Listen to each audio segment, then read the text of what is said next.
Hi, this is Ms. Pena, second grade teacher at Guild Elementary School, and I am going to read chapter 4 of Stuart Little, which seems like a really good book. This chapter is called Exercise. One fine morning in the month of May, when Stuart was 3 years old, he arose early as was his custom, washed and dressed himself, took his hat and cane, and went downstairs into the living room to see what was doing. Nobody was around but Snowball, the white cat belonging to Mrs. Little. Now, Snowball was another early riser, and this morning he was lying on the rug in the middle of the room, thinking about the days when he was just a kitten. "Good morning," said Stuart. "Hello," replied Snowball sharply. "You're up early, aren't you?" Stuart looked at his watch. "Yes," he said. "It's only 5 minutes past 6, but I felt good and I thought I'd come down and get a little exercise." "I should think you'd get all the exercise you want up there in the bathroom, banging around, waking all the rest of us up, trying to get the water started. So you can brush your teeth.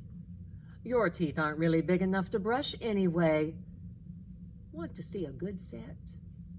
Look at mine."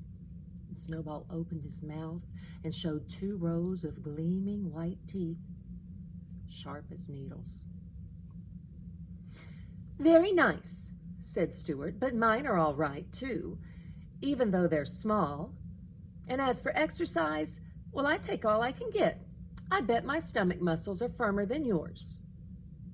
"I bet they're not," said the cat. "Oh, I bet they are," said Stuart. "They're like iron bands." "I bet they're not," said the cat. Stuart glanced around the room to see what he could do to prove to Snowball what good stomach muscles he had. He spied the drawn window shade on the east window with its shade cord and ring like a trapeze, and it gave him an idea. Climbing to the windowsill, he took off his hat and laid down his cane. "You can't do this." Oh, I'm sorry, that was not the cat, that was Stuart. I had to change my voice. "You can't do this," he said to the cat, and he ran and jumped onto the ring, the way acrobats do in a circus, meaning to pull himself up. A surprising thing happened. Stuart had taken such a hard jump that it started the shade. With a loud snap, the shade flew up, clear to the top of the window, dragging Stuart along with it and rolling him up inside so that he couldn't budge. "Holy mackerel," said Snowball, who was almost as surprised as Stuart Little.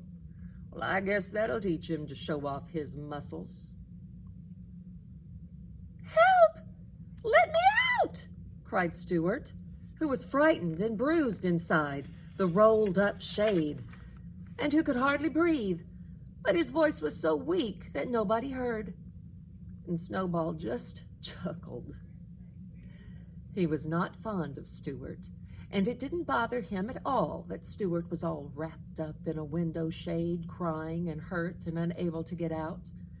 Instead of running upstairs and telling Mr. and Mrs. Little about the accident, Snowball did a very curious thing. He glanced around to see if anybody was looking, and then he leapt softly to the windowsill, picked up Stuart's hat and cane in his mouth, carried them to the pantry, and laid them down at the entrance of the mouse hole.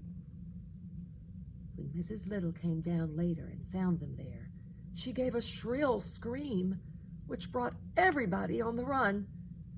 "It's happened!" she cried. "What has?" asked her husband. "Stuart's down the mouse hole."